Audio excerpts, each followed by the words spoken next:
আসসালামু আলাইকুম রহমতুল্লাহ। আশা করি আপনারা সকলে আল্লাহ তাআলার রহমতে ভালো আছেন।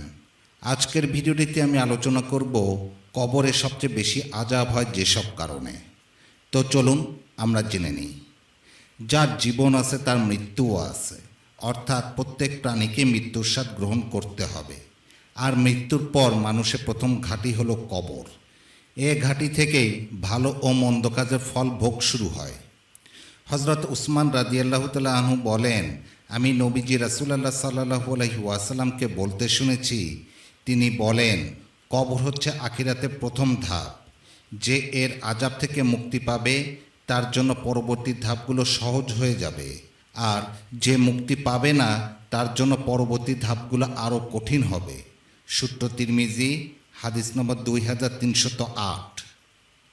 পবিত্র কোরআন ও হাদিসের আলোকে কবরের সবচেয়ে বেশি আযাব হয় যেসব কারণে তা উল্লেখ করা হলো।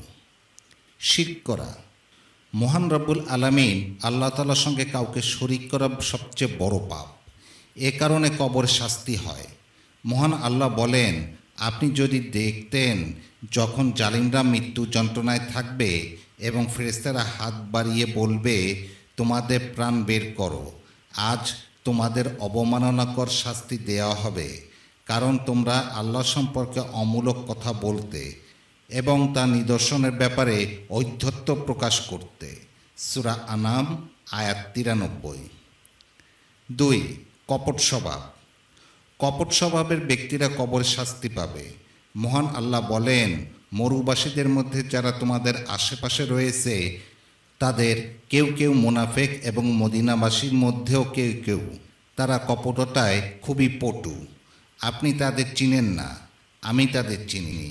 আমি তাদের দুইবার শাস্তি দেব এবং পরে তাদের মহাশাস্তির দিকে ফিরিয়ে দেওয়া হবে।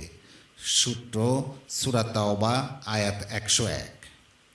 আল্লাহর বিধান পরিবর্তন।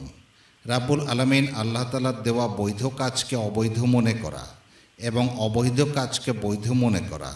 রাসূলুল্লাহ সাল্লাল্লাহু আলাইহি ওয়াসাল্লাম বলেন, আমি আমর ইবনে আমির খুজাইকে তার বেরিয়ে আসা নারী ভুঁড়ি নিয়ে জাহান্নামে আগুনে চলতে দেখেছি। এই ব্যক্তি প্রথম মূর্তির নামে পশু উৎসর্গ করার প্রথা প্রচলন করেছিল। সূত্র বুখারী, হাদিস নম্বর 4623। প্রস্রাবের পর পবিত্রতা অর্জনে অবহেলা। প্রস্রাবের পর পবিত্রতা অর্জনে অনেকে অবহেলা করেন।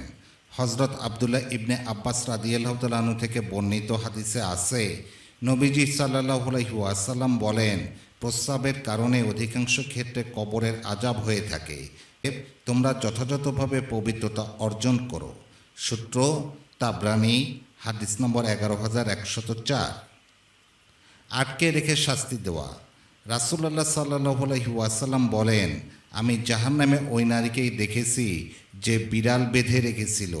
সে বিড়ালকে খেতেও দিত না, আবার ছেড়েও দিত না, যেন সে কীটপতঙ্গ খেতে পারে। এভাবে ক্ষুধায় বিড়ালটি মারা যায়। সূত্র মুসলিম, হাদিস নম্বর 904।